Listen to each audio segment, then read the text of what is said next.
so let's get this started. Jojutsu, Bujinkan style Jo.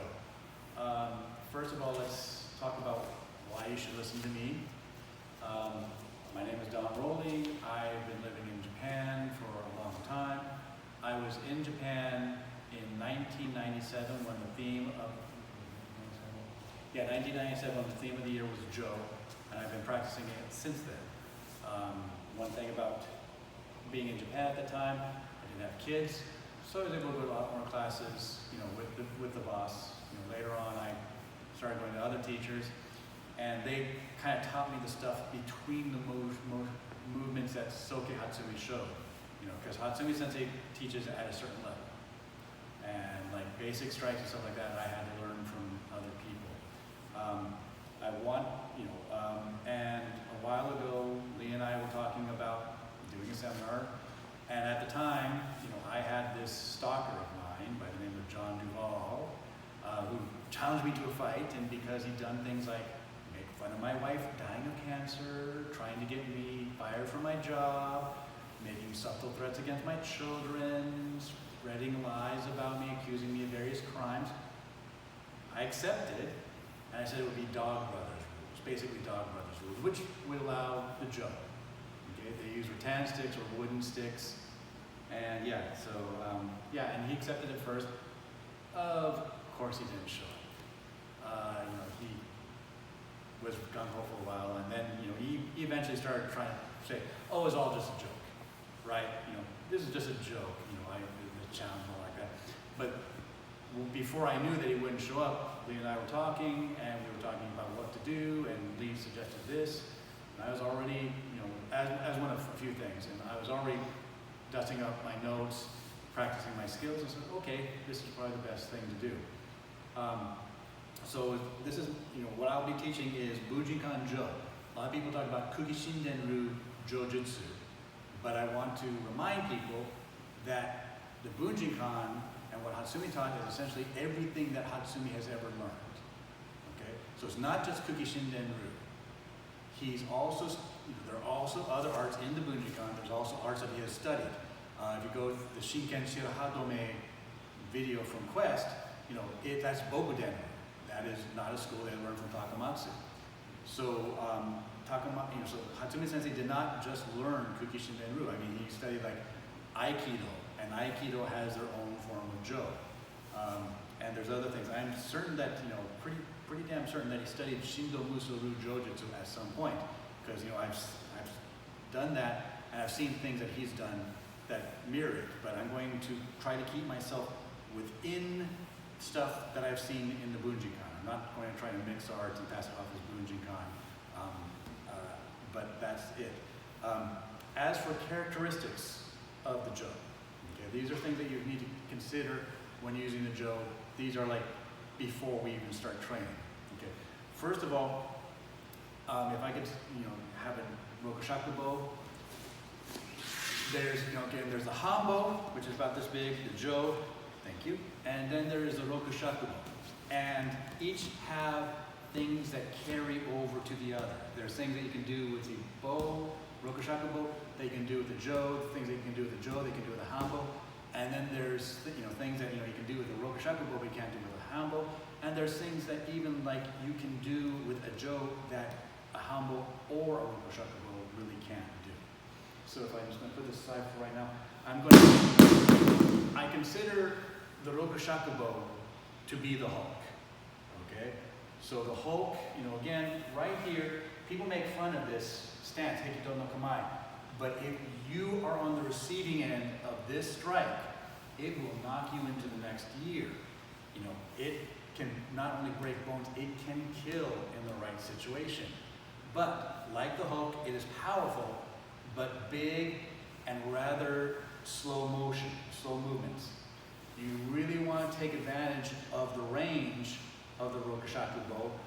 One thing that drives me nuts is people that hit like this when, if you just bring it out here, you get more, ability to hit him at a distance. If the guy's got a katana, you want to stay away from him. So that's, the Rokushakubo is the Hulk.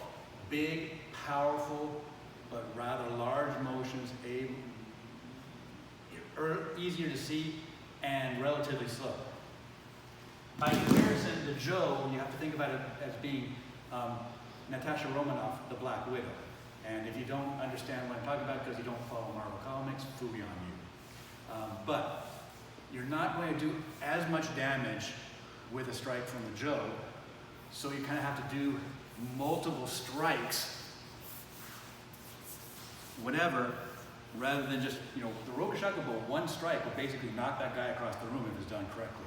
Can't do that with the Jo. You have to hit, and a lot of the strikes are like hit with one end, then come up with the other, then hit with the other strike. So it's back and forth a lot. In general, there are exceptions, of course. With Soki Hatsumi, there's always exceptions. But don't rely on any one strike doing it. Prepare for the next strike. Swift and agile. And there's a lot of common strikes and stuff like that, or seeming common strikes with even sword. But I want to talk about what you need to do with the Jo as compared to the sword and all other things. First of all, right here is, you know, you see this occasionally with the Jo. It's good for defensive, but it's not too great in terms of keeping them away. So let's say Lee comes out, right, and I'm here like this, right? Let's say that I've got a sword, okay? Let's say I've got a sword, and I'm like this, and Lee decides to grab my sword.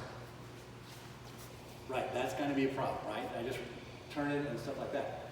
But with the Jo, no such problem. You can grab it, boom, now it's a little bit more difficult.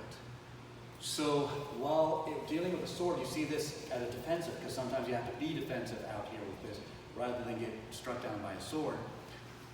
You more often see it back here, ready to go. I mean, and another thing about, you know, sword versus Jo, if, you know, again, from right here, I apologize, this is going to be annoying, so boom, boom.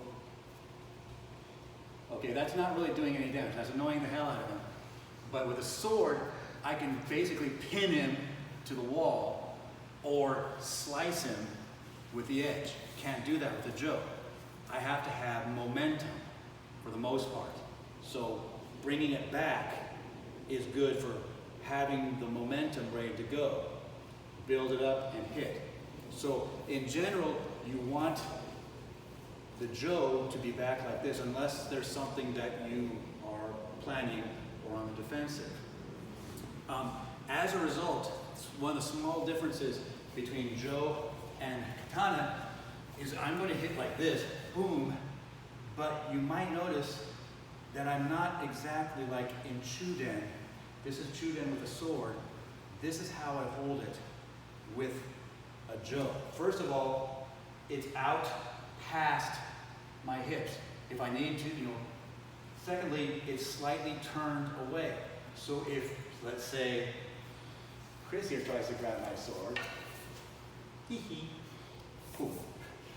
So yeah, so from right here, it is possible to do the switch change, that half second, but in general you're like this, so you can immediately pull it back as soon as you hit and go like that. Pulling out is important in Jojutsu. You've always got to be able to pull out because the other guy will try to grab your Jo. Another thing about this, so pull back, be ready to go like that. So you're not really, you're not really doing the same thing in the sword, but there are similarities. So keep that in mind as we train.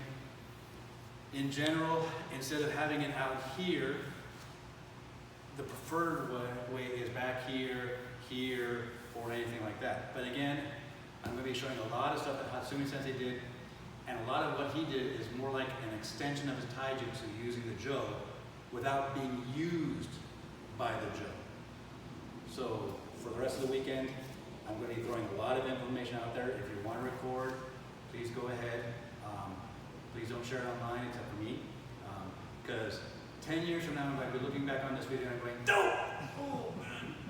Because hopefully I'll get better by then. Thank you. Okay?